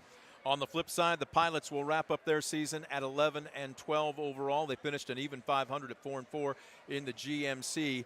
And again, I know there's nothing you can say in that locker room right now if you're Coach Wolfram or Coach Retcher that will take the sting off of this. But hopefully, as time passes, in another week or two, certainly a month or two, Scoop, you'll be able to look back and say we did have ourselves a good season. Yeah, no doubt about it. You know, these guys put their heart and soul into it, and you know, this is always a very special time in every young kid's life. You always want to win your last game, but very few people were able to do that. But certainly the heart was there, the effort was there. You just have to kind of sometimes tip your cap to the other team, as Holgate, with that stellar defense, was able to sneak a win out at the hangar here tonight. When you take a look at Antwerp, and we have had the chance to cover Antwerp a couple of times this season, they've got great athletes, obviously one tremendous basketball player, but they're very physical. Clearly, they've spent a lot of time in the weight room. They're very disciplined. They won't beat themselves. If you are the Tigers, you're going to have to go in and make sure you bring your A game, because if you fall behind like they did tonight, odds are you're not going to be able to make that deficit up. You're exactly right. I've seen Antwerp 11 times now this season, and they will not beat themselves. They're going to leave it out there on the floor. They have the ability to play full court basketball. They love to get out and transition. It's a senior heavy crew that's not only played in a lot of big games on the hardwood. Remember, that's a team that made it all the way down to Dayton in the Final Four 2 years ago, but they also have played in many playoff football games. Most of their basketball players are part of that very successful football team for the past 4 seasons. They've been in a lot of big games, a lot of big moments, and Friday will be one more for those guys. We're going to take a quick timeout. When we come back, we will anticipate being joined by Coach Jackson, and hopefully maybe even by Xavier McCord. Don't you go anywhere. Back with more of the Brunswick Eye and Contact Lens Center postgame show right after this on DCTV Sports.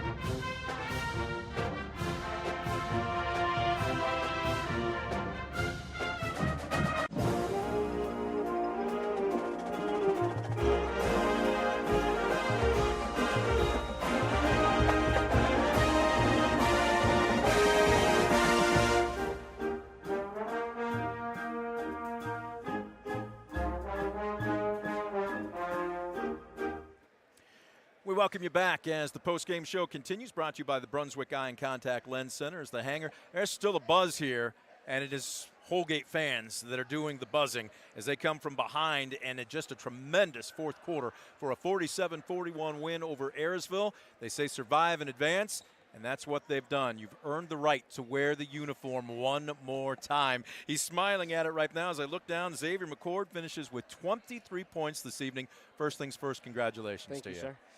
I love the way he calls me sir. I haven't been called that since, my last days in the Navy. So appreciate it. Yeah. Let's talk about this, because the mindset coming into this one, you could look at the previous 2 meetings, but there's always that phrase, it's tough to beat a team 3 times. What was the coaching staff's message to you guys? What was your mindset coming into this third matchup? Our coach's mindset was, if we go out there and play as hard as we do in practice, well, we can beat them just like we should have the first 2 times we played them. And my mindset was none of them can guard me, and none of them are going to be able to score on me. You like his confidence, Scoop. I love it. I saw it on the football field as well. But Xavier, go back in time here a little bit to the end of the third quarter, start of the fourth quarter. Ayersville had a nice 5-0 run. They hit that dagger 3 there at the end of the third quarter. All of a sudden, you guys are down by 3. What was the mindset during that timeout? I mean, Ayersville had everything going their way, and they had a couple big moments there, but you guys weathered the storm. What really changed in that fourth quarter? Mindset was, basketball is just a game's a run, so at a certain point we're going to be able to go on a run and come back into that game really fast. And our defense definitely showed up today. You beat me to it, because I was going to say it's easy to look at what you did offensively, but to hold them to 2 points for over 7 minutes. Did your defense get enough credit tonight? No. We're going to give it to you now. Our defense did not get enough credit for tonight. Everyone was giving me props like I did a good job scoring the ball, but it was really our team defense that came together at the second half to stop them from scoring the basketball. Yeah, I had them for 14 turnovers, and a lot of those turnovers were live ball turnovers that led to points at the other end. You knew points were going to be a premium here. You know how physical Ayersville is. You know how it is in a rivalry game. But how big a lift was it to get some of those points from the defense to maybe take some pressure off the offense? It was very, very uplifting for our team to actually be able to score off our defense, because normally we get steals on defense but can't score off of them. So it definitely gave us more momentum going on offense, and then even more momentum to keep playing defense harder and harder to get the ball back. I'm looking down here, too, and I'm sure you're going to say team effort. But from the free throw line, you were 8 of 10. 8 of 10, 80%. When the game's on the line, you guys had ice water in your veins. Walk us through your pre-free throw routine. Did it change at all when you know that everyone maybe means just a little bit more? No, it doesn't change at all. I just do the same thing every single time, keep it routine. Those 2 free throws really did not make me happy, though. I'm not gonna lie. He's still a perfectionist those here. 2 free throws really pissed me off. All right, so walk us through what the next 48 hours are going to be like, because you get a very short turnaround, and then you're on the road to Antwerp. Tomorrow we're going to come in and just keep working as hard as we do every single day to prepare for Antwerp. We almost got them the first time we played them this year to start our season, so we're coming. All right, congratulations and good luck to you. Great job. Absolutely. Fantastic fourth quarter and a fantastic game for Xavier McCord. 23 points on the night, and he is our Steichman Automotive Group player of the game. I'm not sure if we're going to get Coach Jackson or not. He is still working. He's just taken his headsets off, so we will keep it here. And we'll let it, I was going to say, there you go, right over here, Coach. And we'll get your best side on that camera right there. Bring your microphone down just a little bit. Can you hear us okay? There we go. Wow, fantastic. Well, we just heard from Xavier McCord, 23 points. A young man that averages 11, he has over double that. I'm sure whatever he had for breakfast this morning, you're going to tell him to have it again Friday morning. But this was truly a team win. Can you even put it into words right now? You know, at the end of the first quarter, Jeremiah Peak had 11 points. And I said, guys, look at our scoring column, look at their scoring column. It's a team effort by us, all right? Right now it's just one guy going off. You'll have a chance to win this game if it's just one guy going off and we keep playing as a team. It didn't mean scoring. It meant defensively. It meant rebounding. Just keep playing as a team, and I thought we did a really good job of that. And Coach, you guys had some turnovers early, but I thought your defense played so hard that it kind of kept you in the balance there. Talk about your defense, maybe some different wrinkles you threw at them, because I had you unofficially for forcing them into 14 turnovers for the contest. Yeah, you know, I told the guys, I said, one thing that we were able to pick up on was the first cut that they made gave away some of their actions. So when we were able to pick up on that and they made a cut away from the ball and we knew a guy was going to be coming somewhere, you know, it put you in a position of strength, and our guys executed that game plan really, really well. The other thing that I thought our guys did a really good job is getting leverage down in the post. You know, they love to duck in, and Brady Clark does such a wonderful job of ducking in. Carter Michael does a wonderful job, and so does Garrett Flory. You know, does a wonderful job of ducking in down there in the post, and they catch it down there. I mean, they're a load. I mean, Brady Clark is an absolute load down there. So, we were able to get leverage early and not let them get easy post touches. One area that I don't want to get overlooked here, but we're just talking with Xavier about it, free throws. And from about the final 3 minutes in, I break my book down by quarters, and then I break it down in halves. You were 8 of 10 from the free throw line in crunch time. Yeah, I told the guys last night, said we're going to shoot free throws for 10 minutes. Every free throw is the game-winning free throw tomorrow night because you don't want to not have a pressure free throw going into tomorrow. And what's Jarrett do? Jarrett Engel steps up, knocks down 2 pressure free throws. And he was stroking them last night. X was stepping up, making free throws. He was 4 for 4. It was everybody. We were just stepping up, making free throws. So those guys took that, executed it, and did a wonderful job. I'm just proud of them. Coach Garrett Flory knocked in that monster 3 there at the end of the third quarter. What did you see in your guys' eyes coming off the end of the third quarter? Because a lot of teams, I think, that might have been playing on the road, a big shot, the crowd's into it, now we're down 3. You guys didn't panic. What did you see in your guys coming off the court there? There was a little bit of doubt, I think, when they were coming off, and I said, look, guys, we just had a great shot that we just missed. That's basketball. Logan Miller missed the 3 in the corner. X made a good drive, the right basketball play to Logan. I want Logan to shoot that 100 more times if he's open. And they come down. Garrett shouldn't have caught the ball, but that's okay. He's athletic, went and made a really good play and knocks in a 3. And I said, guys, guess what? End of the last quarter, we made one. It's okay.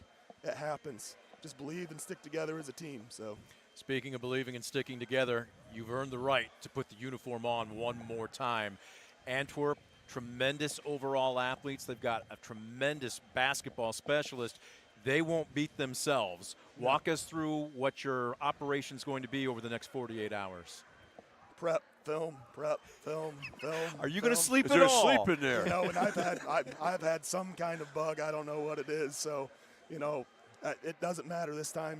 There's no sleep. You just go watch film, and when you get done watching film, you watch more film. Try to pick up on any little wrinkle you can. Give your kids a chance. And then obviously you have to rest a little bit tomorrow, but you got to practice. You got to get a run in, get some shots up, and get prepped for them. So, Coach, congratulations. Enjoy the bus ride home. Good luck to you Friday night. Thank you. Again, Coach Jackson joining us as his squad a big come-from-behind victory. He's no stranger to these parts, obviously, as he comes back to the hangar, and his Tigers knock off the Pilots by a final of 47-41. As we put a wrap on things, Scoop, this game I think is about a blueprint as you could possibly use as what for this point and time of the season, the postseason, is all about. It's basically a brand new year. Well, you're right. These games aren't won on paper. These games aren't, won by what happened the last time you play these guys. You got to go out there and earn it, and Holgate did that. Ayersville, I thought they played a solid game. They had a solid game plan coming in. They got off to that great start, but Holgate just kept battling, kept pursuing, and they had the run at the right time, and they get the right to move on to take on the Archers over at the range on Friday night. That's going to do it for our coverage here this evening. Again, a big thank you going out to our crew, as always, doing a fantastic job. A big thank you going out to our underwriters for helping sponsor our broadcast, not just tonight, but all season long of area high school sports. For Scoop Miller, I'm Brent Balbinot, thanking you, the fan, for tuning in. Final score tonight, Tigers 47, Pilots 41. They will advance to Friday night at Antwerp to take on the Archers. You've been watching a presentation of DCTV Sports.